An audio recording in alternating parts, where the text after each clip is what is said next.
besoin de toi, maître. Heureuse est la mère qui t'a porté et allaitée. Heureux plutôt ceux qui écoutent la parole de Dieu et qui l'observent.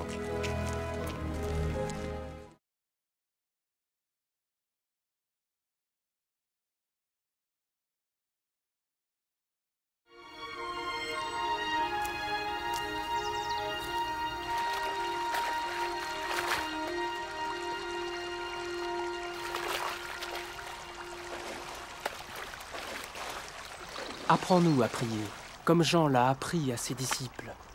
Quand vous priez, dites « Notre Père qui es aux cieux, que ton nom soit sanctifié, que ton règne vienne, que ta volonté soit faite sur la terre comme au ciel. Donne-nous chaque jour notre pain quotidien. Pardonne-nous nos offenses, comme nous pardonnons aussi à ceux qui nous ont offensés. Protège-nous contre la tentation et délivre-nous du mal. »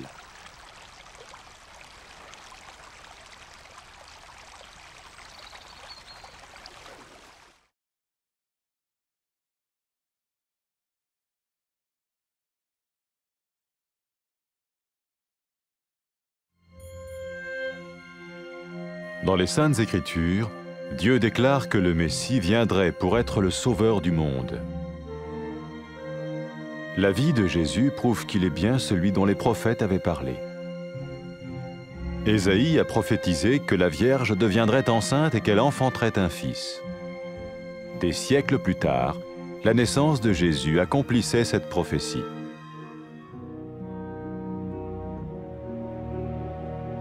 Les Saintes Écritures déclaraient que le saint à naître serait appelé le Fils de Dieu.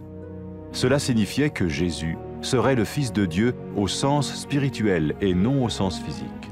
Nous le voyons par sa manière de vivre. Il a guéri des malades, il a pardonné leurs péchés, les a ramenés à Dieu et leur a promis une place dans le royaume éternel de Dieu.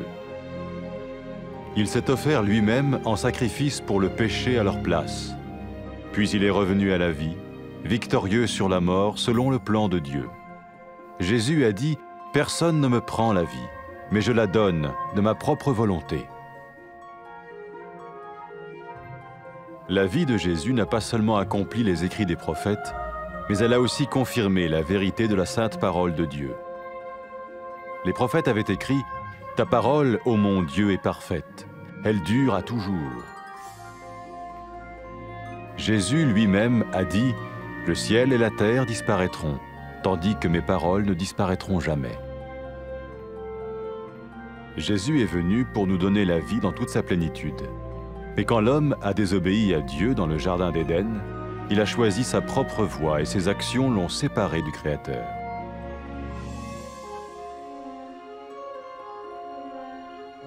Les Saintes Écritures déclarent que tous ont péché et que le salaire que paye le péché, c'est la mort. Il s'agit de la mort spirituelle, éternelle séparation d'avec Dieu. Mais tout comme Dieu a donné un bélier pour qu'il meure à la place du fils d'Abraham, ainsi il a envoyé Jésus, le Messie, mourir à notre place. Sa vie, sa mort et sa résurrection restaurent la relation entre Dieu et tous ceux qui mettent leur confiance en lui. Maintenant, non seulement Jésus pardonne les péchés de ceux qui le suivent, mais il les sauve aussi du jugement éternel de Dieu. Ils sont sûrs d'aller au paradis et de vivre avec lui pour toujours. C'est cette vie et cette liberté de la culpabilité et du pouvoir du péché que Jésus offre à chacun aujourd'hui. Cela ne veut pas dire suivre une religion, mais choisir d'avoir foi en Jésus qui dit « Je me tiens à la porte et je frappe.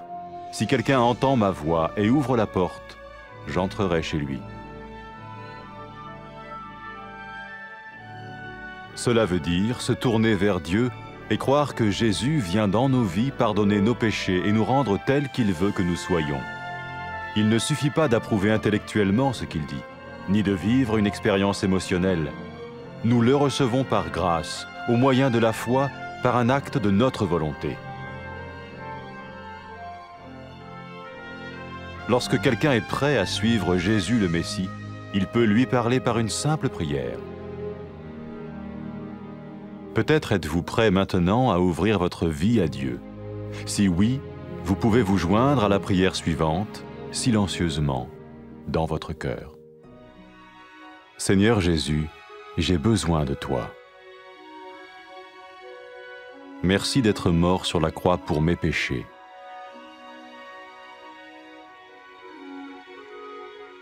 Je confesse mes péchés et je m'en repens.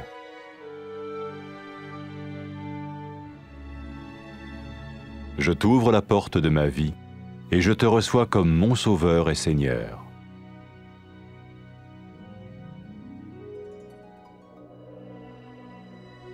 Merci de me pardonner mes péchés et de me donner la vie éternelle.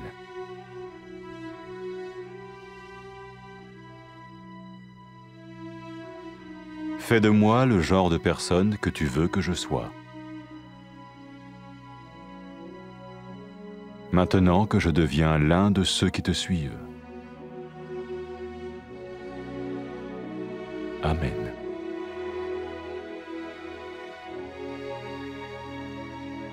Jésus a dit à propos de ses disciples, « Mes brebis écoutent ma voix, je les connais et elles me suivent. » Pour expérimenter la vie en abondance promise par Jésus, ceux qui le suivent parlent à Dieu chaque jour dans la prière et lisent ou écoutent sa parole. Ils parlent de lui à d'autres personnes et rencontrent régulièrement ceux qui l'aiment et le suivent. N'oubliez pas sa merveilleuse promesse. Tout pouvoir m'a été donné dans le ciel et sur la terre. Et sachez-le, je vais être avec vous tous les jours, jusqu'à la fin du monde.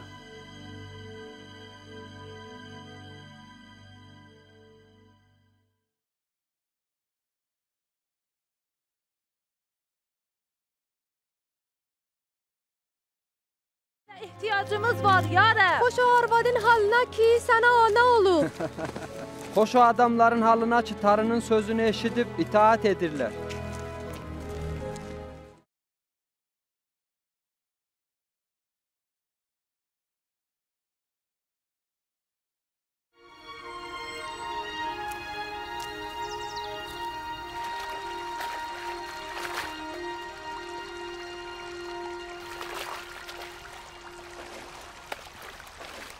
Dua etməyi bizə öyrət.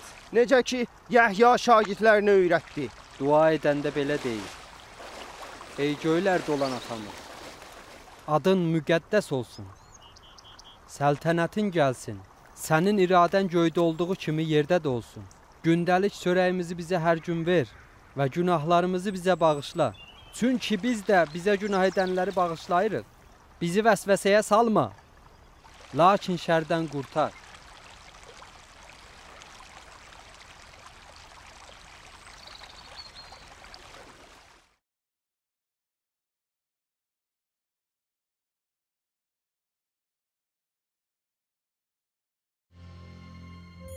Çox illər qabaq müqəddəs kəlamda peyğəmbərlər yazdılar ki, Tarı Məsihi insanlara nicat vermək üçün göndərəcək.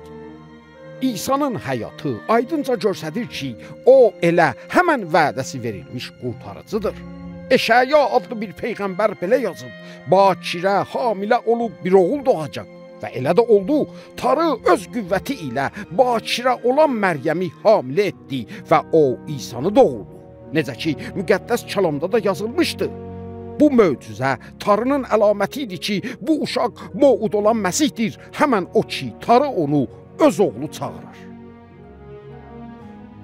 O zaman ki, insanlar İsa'nı gördülər, Tarının təbiət və qüdrətini görmüş oldular. İsa insanlara şəfa verdi və onların günahlarını bağışladı və onlara vədə verdi ki, onun əbədi padişahlığında olacaqlar. İsa həyatını bütün insan xalqı üçün fəda edib, onların haqq etdiyi cəzanı özü çəkdi. Sonra dirildi və göstərdi ki, onun qüdrəti ölümün qüdrətindən daha da böyükdür. İsa'nın həyatı peyğəmbərlərin yazdıqlarını yerinə yetişdirdi və təsdiq etdi ki, Tarının kəlamı qüsursuz və əbədidir, necə ki, peyğəmbərlər də demişdilər. İsa bunu da dedi. Mənim sözlərim heç vaxt aradan getməyəcək. İsa gəldi ki, bizə həyat versin, həm də bütün doluluğu ilə. Elə həmən o kamil həyat ki, ilk kişi və arvadı yaradanda onlara vermişdi. Amma onlar Tanrıya etimad etmədilər və onun əmrindən çıxdılar. Bu həyasız iş bais oldu ki, Tanrıdan ayrı düşsünlər. Müqəddəs kəlamda yazılıb ki, bütün insan xaylağı günaha batıb və günahın nəticəsi də ölümdür. Amma necə ki, Tanrı bir qoç hazırladı ki, İbrahimin oğlu yerində qurban olsun, eləcə də Tanrı İsanı göndərdi ki, Adəmin nəsilləri yerində qurban olsun. Bunu onun üçün etdi ki, İsa'ya təvəkkül edən adamlar Tanrının hüzuruna gələ bilsinlər. Onun üçün də İsa'ya peyrəv olan adamlar cəhənnəm cəzasında olmayıb, əbədə kimi Tanrı ilə yaşayacaqlar.